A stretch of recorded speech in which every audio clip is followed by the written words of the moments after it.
This is strictly for the women, especially the young women. So if you're a man, we're gonna give you a second to scroll. Thank you.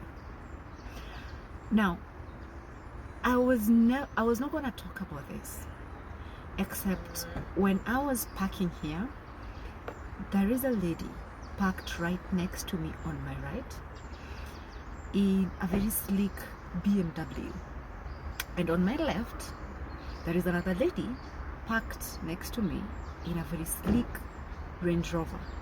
I've made a point to say hello to them, and initially I was just saying hello randomly, only for the lady in the Beamer to say, I know you, I follow you, and that melted my heart. But when I came to sit down, I wanted to talk to every young woman, because your ideal life is not so far from where you think it is. You can drive your dream car, you can live in your dream home, in your dream neighborhood, you can do investments, and these are things that a young woman, especially a young African woman, is not exposed to. Now, step number one, you're gonna do something for me, which is try as much as possible to live by yourself.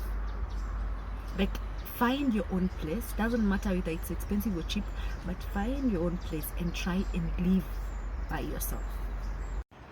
If you don't have the luxury of affording your own place, I'm gonna challenge you to at least be intentional about spending some time by yourself. Because what happens when you've mastered how to be by yourself is that a lot of the answers you seek out in life come to the surface. Second, you're going to figure out what makes your soul alive. And this requires you to undo the entire conditioning of what society made you think you should do, what your parents expected of you, what your peers are up to. I want you to strip yourself off all the expectations from everybody else, and then I want you to take your own time to figure out, who am I when you strip out the title of what I do, of where I come from, of who I associate with. Who are you at the core? What makes your soul feel alive? You can only figure this out when you start asking yourself these questions. And I say this because you don't recognize it, but most of the time young women are nurtured to cater for everybody around them except themselves. These are women find themselves in, for example, marriage setups, and they find themselves lonely than before, and they find themselves miserable because they never really mastered what makes them them as an entity, what makes them them as an individual.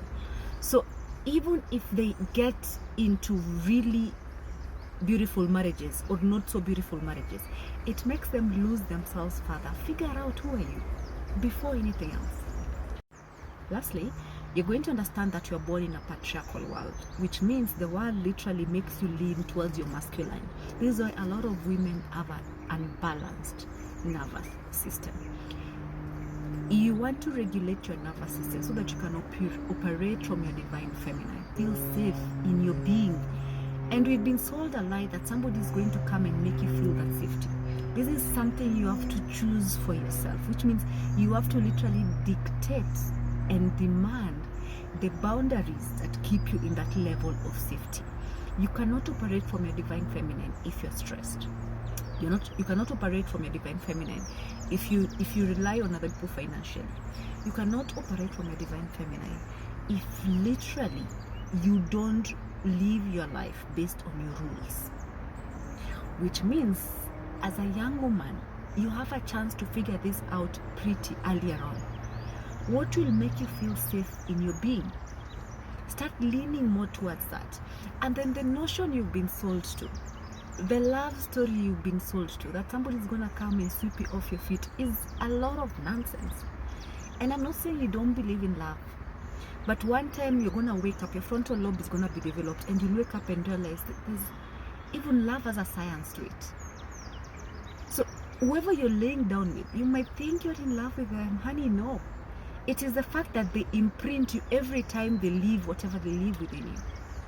So you've got to figure out how to be as a woman in your being, in your purity, and then have your walls so high that whoever gets to penetrate those walls, they have to earn it. And the thing is, when somebody earns penetrating your walls, they get to value and treat you better. Talk about self-care. Self-care is not those, it's not simply the wigs, guys. It's not just the makeup tutorials. It's not just the nails. Those are important, but the superficial. You start by going back within, doing the inner work.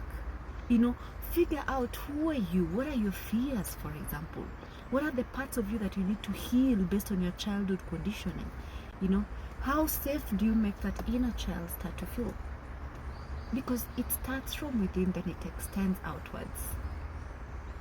I wish the younger woman would realize that by the time you're post your mid-20s, you realize even your body naturally it's so easy for you, for example, to have an orgasm. It is not that man. These are things I'm not supposed to talk about. Guys, let's wake up the young generation. As a woman, you are so powerful, and if you knew your power, you'd know that even just mentally, when you allow yourself to be with the male child, I wish women knew how powerful they are, because you literally have the power to drive that person crazy. You have the power to literally have them at the palm of your hands. Yes. But you can't harness that power if you keep giving it away. And this is what majority of women do. I hear you people are chasing, for example, men. Why are you chasing a man? It breaks my heart. The things I can't talk about because I report to a board of directors, so allow me just end it there. But women, I see your DMs. This breaks my heart. We've got to do better. We've got to do better.